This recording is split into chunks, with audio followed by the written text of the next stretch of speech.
News Tamil கழுகு. Jananayagan audio ரிலீஸுக்கு மலேசியாவுக்கு போக துடிக்கிறாங்களா தாவேக நிர்வாகிகள். அவங்கள தடுக்க முடியாம தடுமாறுறாங்களா மாநில நிர்வாகிகள்.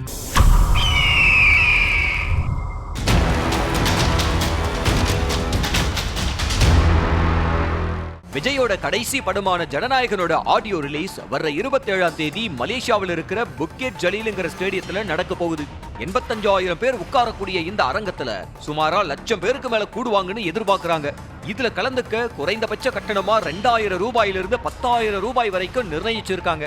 கிட்டத்தட்ட எல்லா டிக்கெட்டுகளும் ஆன்லைன்லயே வித்து தீர்ந்துருச்சான்.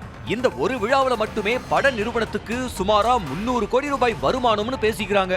இன்னொரு பக்கம் தலைவரோட கடைசி பட ஆடியோ லான்ச்ச தமிழ்நாட்டுல வைக்காம ஏன் மலேசியாவில வச்சீங்கன்னோ கட்சியோட பொறுப்பாளர்களை அந்த விழாவுக்கு அழைச்சிட்டு போகணும்னு மாவட்ட லெவல்ல இருக்கிற தாவேக நிர்வாகிங்க மாநில நிர்வாகிகளுக்கு அழுத்தம் கொடுக்கறாங்களாம்.